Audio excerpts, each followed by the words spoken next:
Some words don't echo right away. They take their time, walking down the hallways of your mind until they find the quietest place to sit. That's where I keep hers. We'll visit when you're gone. It was early spring in Virginia. That in-between weather where the air smells half like rain, half like memory. The dogwoods were blooming white against a gray sky. I was in the garden, clipping dead branches, when I heard her voice from the porch. She was talking to her husband. She didn't see me. "She worries too much about everything," my daughter said. "We'll visit when she's gone. For now, I just can't keep doing this every week." Every word landed soft but heavy, like the slow fall of snow on a roof. No shouting, no cruelty, just the kind of honesty people save for when they think you stopped listening. I remember standing there, pruning shears in my hand, the smell of wet soil rising up, and feeling the kind of stillness that's too full to cry through. I looked down at my hands, the same hands that used to braid her hair, pack her lunch, write notes that said, "Have a good day, love you." And I thought, maybe I used all my love up too early. Before I go further, tell me in the comments where you're listening from tonight. It helps me picture your light on somewhere out there while I speak mine. That night, the house sounded bigger than usual. The clock ticked too loud. Even the refrigerator hummed with an attitude. I sat by the window, cup of tea cooling, and let myself replay the moment over and over until it lost its shape. She's busy, I told myself. She has kids, a husband, deadlines, groceries. That's life. But the truth is, life isn't what keeps people away. It's comfort. And she'd grown comfortable in a world where I was already half gone. When you live alone long enough, you start making peace with echoes. They answer back when people don't. I kept her words in my pocket the way some people carry folded bills, not to spend, just to remember what they're worth. "We'll visit when you're gone." The next morning, I swept the porch, polished the old brass door handle, and set out the ceramic bowl she made in art class when she was 9, the one with the uneven rim. It had Mom painted in shaky purple letters, the O shaped like a heart. I set it where the sun could touch it, because even when love leaves, you still keep the souvenirs. Weeks passed. The garden grew wild again. I let it. Sometimes things need to return to chaos to remember they're alive. My daughter's calls became shorter, her voice thinner. Always another appointment, another recital, another "we'll come by soon." She never said when. If you've ever waited for someone who stopped showing up long before they stopped existing, leave me a small, broken heart below. It's a strange club we're in, but at least we see each other here. One afternoon, the mailman left a stack of envelopes on the porch. I sat down to sort through them. Bills, catalogs, donation letters, the usual. But one envelope had her handwriting. My name, the right address, the same little flourish she's used since high school. I smiled before I even opened it. It wasn't a letter. It was a Mother's Day card. Inside, "Thanks for everything. We love you. We'll visit soon." No date, no call. Just that. A sympathy card for someone still alive. I placed it on the mantel and stared at it until the sun dipped low enough to make the gold letter shimmer. It said, "Love you," but I couldn't feel it. Some words lose their temperature. Later that week, my neighbor Ellen came over with pie, the kind of kindness that tastes like company. We sat on the porch, watching the road curve away toward town. She asked if my daughter was coming for Easter. I said, she's busy. She said, they all are until they're not. Then she looked at me and added, you still send her birthday cards, don't you? Of course, I said, even when she doesn't answer. She nodded. You're better than me. I smiled. No, just practiced. Ellen talked about her grandkids, her back pain, her dog's bad manners. I listened and laughed in the right places. But underneath, my heart was making a new kind of noise, a quiet, sorting sound, like drawers being opened and closed in the dark. A sound that said something's changing. If you're still listening, tell me, have you ever reached that quiet place where love stops hurting and starts teaching? It's not loud, but it's real. That night, I took out my husband's old writing desk.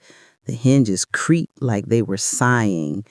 Inside were folders, stamps, a blue fountain pen, and the will we wrote years ago, back when life still felt like a long road ahead. I ran my fingers over our names, faded but together, side by side. I hadn't looked at it since he died. Reading those words, being of sound mind, felt almost ironic because heartbreak makes you soundless, not unsound. I poured a glass of wine, sat down at that desk, and began to write something new, not out of anger, but awareness. The kind of awareness that comes after too many canceled visits and one too many will come when we can. I started with one line. I will not be invisible while I'm alive. The next morning, I opened every curtain in the house, let the light hit the dust, the floorboards, the framed photos. One photo caught me, her first day of school. Tiny backpack, missing front tooth, sunlight on her hair. I remember how she turned around on the steps and said, "You'll be here when I get back, right?" And I promised I would. I always was. But I wonder if she knows what a promise costs when only one person keeps it. If you're a parent listening to this, tell me below, how do you forgive the children who forget the very things you taught them? I'm still learning. Sunday came. Church bells rang down the hill the same way they always have. Faithful things, those bells. I dressed, brushed my hair, made breakfast for one. I set 2 plates anyway, out of habit. It's funny how we keep setting places for ghosts. Not the kind that haunt, but the kind we raised. The house smelled like toast and lavender polish. I sat at the table, ate quietly, and decided something. If my life had become a waiting room, then I would be the one to call my own name. And so I began. If you're still here, hit the subscribe button so you'll walk with me through what happens next, because this story doesn't end in silence. Next, I'll tell you what I did with that letter, that will, and one Sunday dinner that changed everything. Morning light slanted across the desk like it had been waiting all night to see what I'd done. The paper lay there, one neat line in blue ink. I will not be invisible while I'm alive. It looked both smaller and braver in daylight. I made coffee, opened the window, and let the birds edit my thoughts with their chatter. Sometimes you need another living thing to remind you that you're still part of the morning. I didn't know what a new beginning looked like at my age, but I knew what it sounded like. The scratch of a pen against paper. The sound of a woman reclaiming her story letter by letter. Before I tell you what came next, tell me in the comments where you're listening from today. It helps me imagine a world still full of company. I spent the week sorting drawers the way archaeologists sort ruins. Bills, recipes, love letters, hospital bracelets, proof of all the lives a single woman lives before people stopped asking about them. I found the crayon drawings my daughter made when she was 7. Crooked hearts, our stick figure family holding hands under a bright orange sun. On the back she had written, "I love you all the way to the moon and back twice." I traced the letters with my thumb until they blurred. I wondered when twice had turned into someday. The phone rang Thursday afternoon. Her name lit the screen like an old habit. I answered quickly, too quickly. She sounded cheerful, breezy. "Hey, Mom, just checking in. How are you?" I said, "I'm fine." People lie best with those 2 words. She talked about the kids, the remodel, a new job title. Every sentence ended with a question mark she never waited to hear the answer to. When I asked if they were coming this weekend, she said, "Oh, maybe later. Things are crazy right now." Then she added, laughing, "Don't you go dying on me before I get there, okay?" I smiled so she could hear it in my voice. "I'll do my best." After she hung up, the room stayed loud with what hadn't been said. If you've ever hung up the phone and felt lonelier than before you picked it up, drop me a small moon below. I see you. That night I dreamed about my husband. He was standing at the end of the driveway, suitcase in hand, smiling the way he used to when he came home from long trips. He said, "You don't have to wait for them to arrive to start living again." When I woke, I could still smell his aftershave, the faint ghost of cedar and tobacco. I made a decision that morning. If they wouldn't visit while I was alive, I would make sure they remembered who I was when I was. I called the lawyer. Mr. Benson had handled everything when my husband passed. He sounded surprised, but pleased. "Always nice to hear from you, Mrs. Hale. What can I do?" "I'd like to review my will," I said. "Of course," he replied. "Any changes in particular?" "Yes," I said. "I want to make sure love is distributed properly." He laughed, polite, not quite understanding. We set an appointment for Monday. Over the weekend, I drove into town. I bought a new notebook, a good pen, and a bright red folder, the kind you can't lose even if you try. In the cafe, I ordered sweet tea and wrote down memories in long, looping sentences.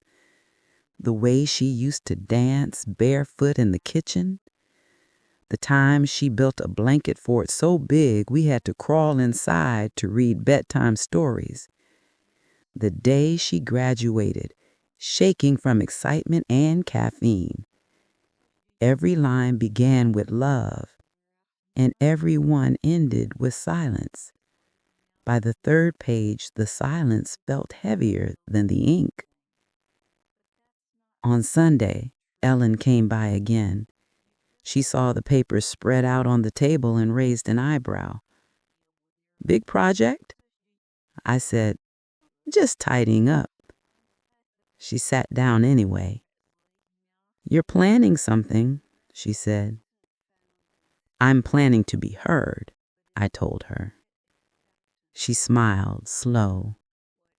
"About time."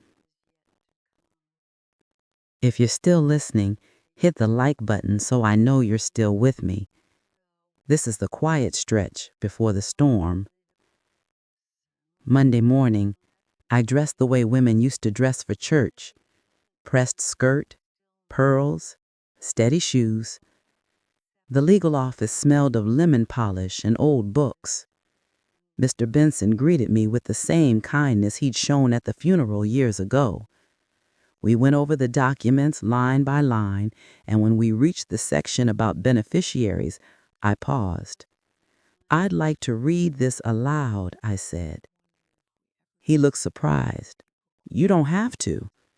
"I know. I want to." So I did. Every clause, every line. It felt strange, powerful, like saying my life out loud. When we finished, I added a note at the end in my own handwriting. "This will is to be read by me to those it concerns while I am still breathing." Mr. Benson looked up. "That's unusual," he said.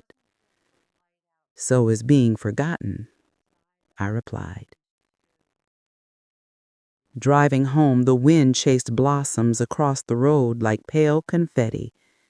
It looked like a celebration no one had invited me to, but the world didn't owe me invitations anymore.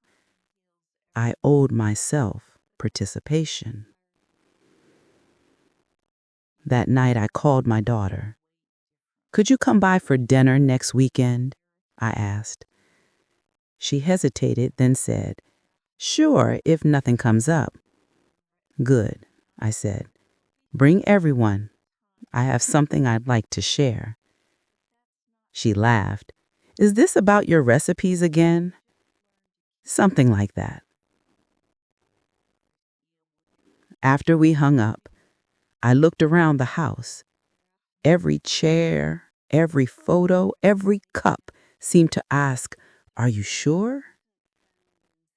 I was.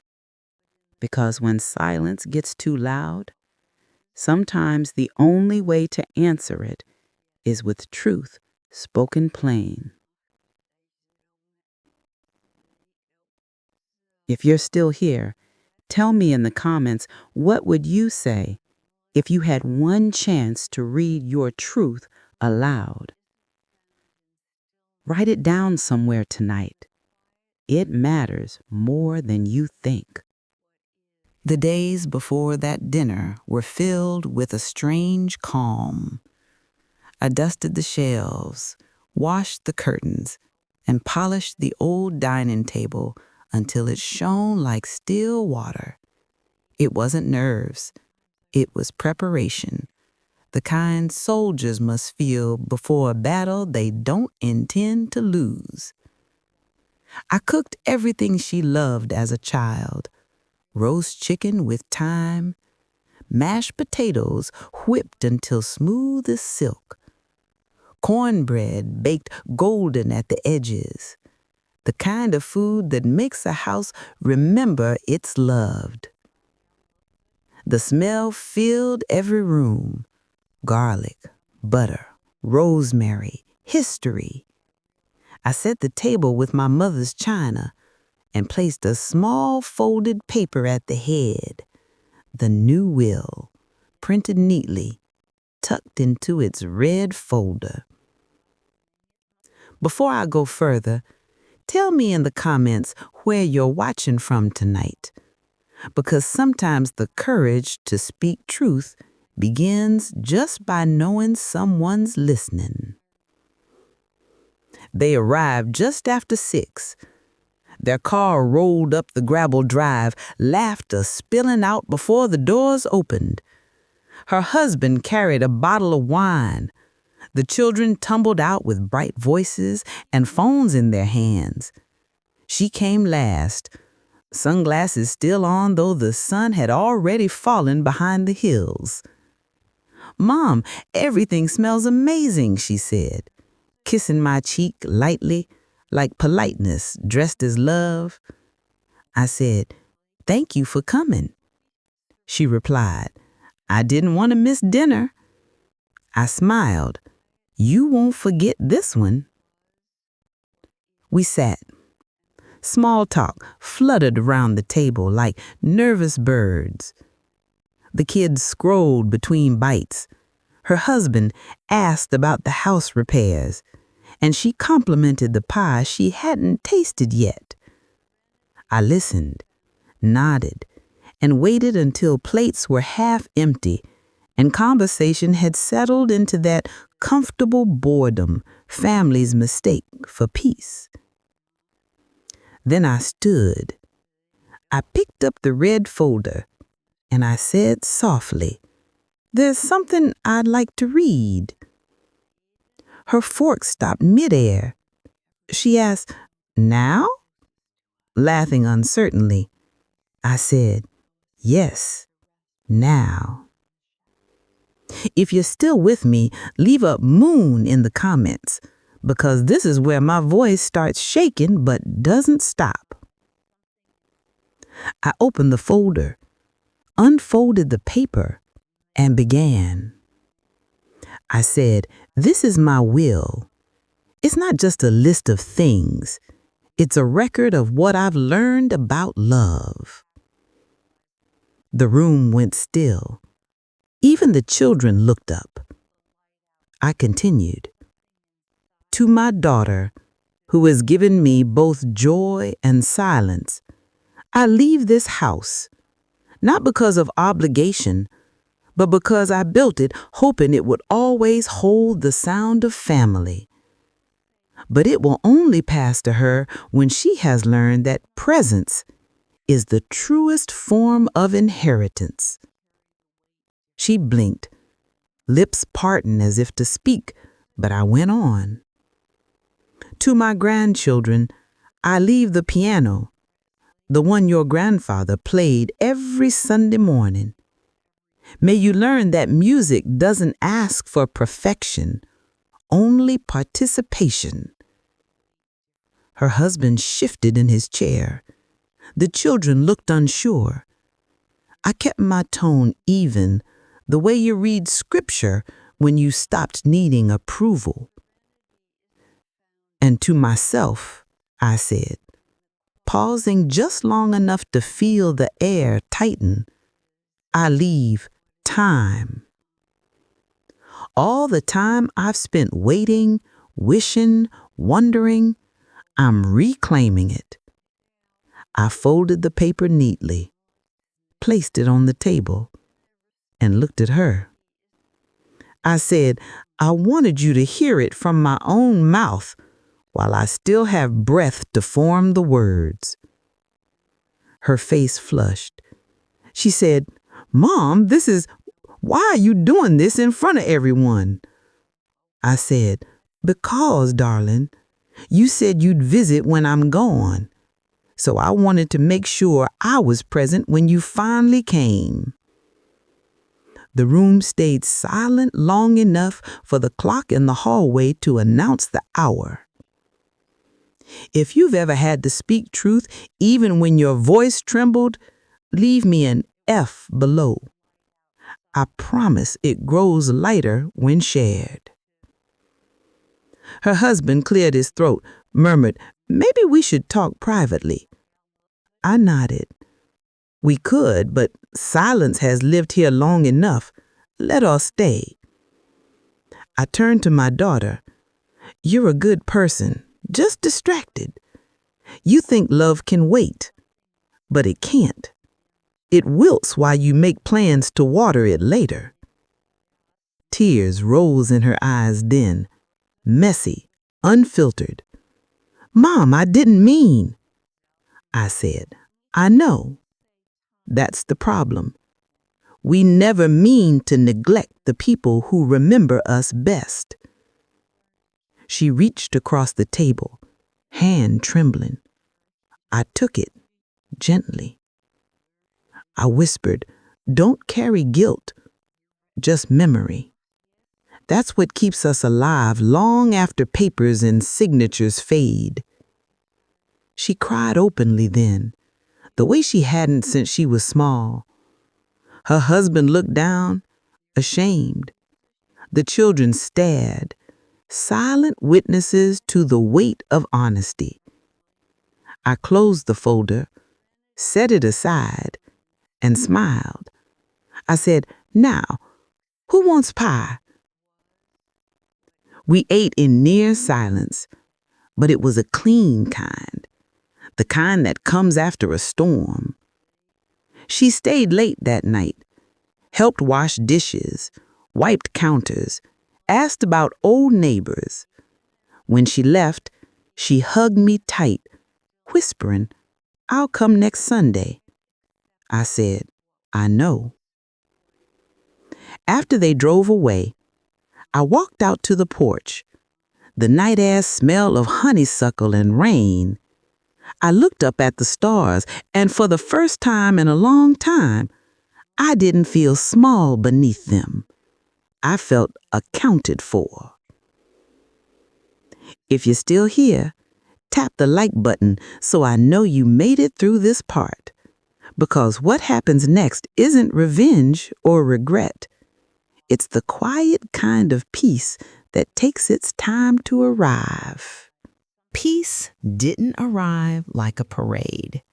It came like dew, quietly, consistently, whether I noticed or not. The morning after the dinner, the house smelled like soap and cinnamon. I left the red folder on the sideboard and made tea. For the first time in months, I didn't listen for a car on the gravel. I listened for birds. And when they started up in the maple near the porch, I thought, there it is. Proof the world goes on singing even when I forget the tune. She texted mid-morning, "Thank you for dinner. I'm sorry. Sunday, 3 p.m.?" I typed back, "Yes, I'll have cornbread ready." I didn't add a lecture or a lesson. I let the sentence be simple, the way beginnings are. If you're listening with me right now, tell me in the comments what your beginnings look like. Mine usually smell like butter in a hot pan. That week, I put the house back into itself. Linens out on the line, photos dusted, piano keys wiped with a soft cloth. I moved a chair to the window with the best light and placed a basket of mending beside it. Not because I had holes to fix, but because I liked the sound of the word mending living in my home. Sunday came with sun the color of warm honey. I took the cornbread out as their car pulled in. The children ran up the steps shouting my name, their hands already reaching for plates. She came last, as always, but this time she didn't wear her sunglasses. Her eyes were bare, and that felt like a gift. We ate slowly, talking about small things. Who had lost a tooth, who had learned to read, how the dog had finally decided the mailman was not a threat. She cleared plates without being asked, rinsed them like the sink knew her. I stood beside her drying and said almost without thinking, "You were a good girl." She laughed, a short, surprised sound. "I was stubborn," she said. "You still are." And we both smiled at the mercy of knowing someone that long. Before they left, the children asked about the piano. I lifted the lid and pressed a single key. It rang pure, steady. They pressed others, one by one, until the room sounded like a rainstorm learning a song. I said, "Next time we'll learn a hymn." The little one asked, "What's a hymn?" I told her, "A promise you can hear." If you've ever felt a home remember how to breathe, leave me a small leaf below. That's the shape peace takes when it learns your address again. Days began to gather themselves into good order. She came on Sundays. Sometimes she came alone with only a pie and an apology for it being store-bought. Sometimes she brought the whole moving circus of her life. Sometimes she'd text at the last minute to say she couldn't make it. And sometimes I said me neither. Not to punish, just to prove that my time belonged to me too. I joined the quilting circle at church on Tuesdays. The room smelled like fabric and coffee and women who'd learned to carry what they couldn't set down. I volunteered at the library on Thursdays, reading picture books with voices silly enough to make toddlers tumble. I walked every morning down to the post box and mailed letters to no one and everyone, notes addressed to the life I still had. Dear morning, thank you for doing this again. One Saturday, there was a storm, a real southern tantrum, the kind that rattles the windows and makes the sky look like it's arguing with itself. I had just lit a candle when I saw a headlight skate across the curtains. Her car in the drive. She burst in soaked, hair plastered to her face, laughing like a person who'd outrun something and won. She said, "I didn't want to miss today." I reminded her we said Sunday. She answered, "I know, but I didn't want to wait for permission." We ate grilled cheese 2 at a time in the cast iron that has kept more secrets than any diary. She told me about a hard week, about a meeting that went wrong and a friend who moved away. I told her about Ellen's stubborn hydrangeas and a new boy at story hour who roared whenever a lion appeared, even if it was only a cat. When the thunder finally rolled itself into the distance, we played the piano with our elbows, laughing until we cried. The house held it all without complaint. If you're still here, hit the like button so I know you made it through the storm with us. Sometimes that little click sounds like a knock at the door. The red folder stayed on the sideboard, quiet and lawful. But I realized a thing I hadn't known when I printed the pages. A will is not just an ending. It's a story about beginnings if you read it right. So I wrote another document, not for the courthouse, for my kitchen. I called it the living list. It had lines like these: 1 recipe taught equals 1 inheritance begun. 1 hymn learned equals 1 memory secured. 1 Sunday kept equals 1 regret prevented. I taped it inside the cabinet with the mugs. Every time she reached for coffee, it read us. When the garden woke up and the peonies were finally too heavy for their own beauty, she came early to help me stake them. We worked side by side, her hands careful, mine certain. She said, "I'm trying, Mom.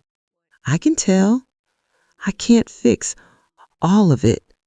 "You're not meant to," I answered. "You're meant to show up." She tied another stalk, and I watched how patient she was with a thing that bruised easily. People can learn new handling. At church, the pastor preached on prodigals and older brothers, everyone pretending they weren't listening too closely. After service, he asked how I was. I said, "Better than good." He nodded, the way men do when they are pleased to have been proven wrong about your capacity. The children started leaving small things around my house: a hair ribbon, a comic book, a single blue sock that never found its partner. Evidence, that's what I called it. Proof that presents had footnotes. One afternoon, she came without the children and stood at the sideboard looking at the red folder. She asked, "Does it still say what it said?" I answered, "It says more." I took it down, opened it, and showed her the new clause I'd added with Mr. Benson's careful pen. To my daughter, who remembers before she is reminded, this home, with its Sundays, music, and light, begins to be hers while I am here to share it. Her hand covered her mouth. "Are you sure?" "I mean it," I said. "Inheritance isn't a surprise party. It's a rehearsal. If that line sits right with you, inheritance is a rehearsal, tell me with a single word in the comments. Begin." We started leaving each other small notes like we used to when she was a teenager, and words were hard to say out loud. She'd leave, "I got the lemons, see you Sunday," under the salt. I'd tuck, "Check the oven, cornbread's keeping warm for late arrivals," into her purse. Every note was a stitch in a seam that had held but needed mending. On a warm evening in July, we set the folding table on the lawn, strung a few lights between the trees, and invited Ellen and a couple from church who laughed like wind chimes. She arrived early with potato salad and the kind of cake that requires two hands and faith. We ate, we told stories, and we let the children stay up past bedtime chasing fireflies. When the sky went that shy purple it saves for summer, I tapped my glass with a fork and said, "I'd like to read something." They all looked up, fear flickering in my daughter's eyes, but I held up the red folder and smiled. "Not that," I said, and lifted a single sheet. This. It was my living list. I read it aloud, the recipes, the hymns, the Sundays. When I finished, the little one asked, "Is that like homework?" "No," I said. "It's like homework, different hyphen." We cleared plates to the music of cicadas. Later, when we were alone, my daughter tucked her arm through mine and said, "I like the list better than the will." So do I admitted. Then why keep the will? Because paper protects us from our forgetfulness, I said, and lists protect us from our excuses. If you're still walking with me, tell me your one line for a living list, the thing you'll do while you're here. I read them all. They keep me honest, too. August brought heat like a heavy quilt. We kept the curtains closed in the afternoons, ate cold peaches over the sink, and pretended work could wait. One day, she brought an old shoebox of school papers she'd found in her attic. Inside were crumpled drawings, spelling tests, a poem about a cloud that cried itself into a river. Near the bottom, folded into itself, was a note I had written to her when she was 12 and brave in all the worst ways. "I see you trying. When you're ready to let me help you, I'll still be here." She held it like a relic. She said, "You're still here." I answered, "So are you." They missed a Sunday in late August. No text, no call. By evening, I had taught myself not to be wounded by it. At 9, the phone rang, her voice tired at the edges. "I'm sorry. Today ran away from us." "Then catch it tomorrow," I said lightly. "Mondays serve cornbread now." She laughed, relieved, and came the next day with 2 loaves of bread she did not bake, but sliced beautifully. Progress, like weather, is only partly under our control. In September, the library asked if I'd lead a new group, Letters to Ourselves. We sat in a circle of mismatched chairs, and I watched their faces change as they wrote their own names at the top of a page. Some cried, some smiled. All of us remembered that we are people worth addressing. My daughter joined us one evening, sat in the back with a pencil and a look that said she didn't want to be observed. Afterward, she showed me her page. At the top she'd written, "Dear you who forgot, I forgive you. Please come home earlier next time." She handed me the paper. "For the cabinet," she said. I taped it beside the mugs, next to the living list. 2 commandments, one public, one private, sharing a small sacred door. When the leaves began their slow burn to gold and rust, We hosted one more dinner outside. I made a roast pot that could persuade a politician. She brought the salad with too many almonds because that's how she likes it, and I decided to love it too. After dessert, with the children wrapped in sweaters and the air smelling like wood smoke and apples, she stood and said, "I have something to read." She pulled a small card from her pocket, not red, blue, gold, or official, just white. On it, only one sentence: "I will not wait to love you later." She placed it in my hand. "Let's rehearse inheritance." So we did, right then, by stacking plates together and humming a hymn we didn't know well enough to finish. If that line belongs to you too, "I will not wait to love you later," tell me with a single word, "now." The red folder still exists. It has to. The world is made of laws as much as lullabies. But most days, the thing that governs this house is simpler. A kettle that sings, a clock that forgives, a door that opens on the first knock. Sometimes I still hear the sentence that started all this, like a long ago echo rolling across hills. "We'll visit when you're gone." It no longer bites. It instructs. It reminds me to be visible to myself while I'm here, to write the names of the people I love where the light can touch them, to leave lists, not just wills. If this story found you tonight and you're holding your own version of that sentence, I hope you'll write something louder in its place. Write it where you keep the mugs. Read it while the water boils. Practice it on ordinary days. I am not waiting to be loved after. I am living inside it now. And if you're still here with me, tell me where you're listening from. I like to imagine these words crossing fields and rivers to reach your kitchen table. Tap subscribe if you want to sit with us again. We set an extra place now for anyone who needs it. Because here, on True Life Stories, we don't just tell stories, we remember them. We keep each other company until the silence learns how to sing again. Thank you for listening to mine.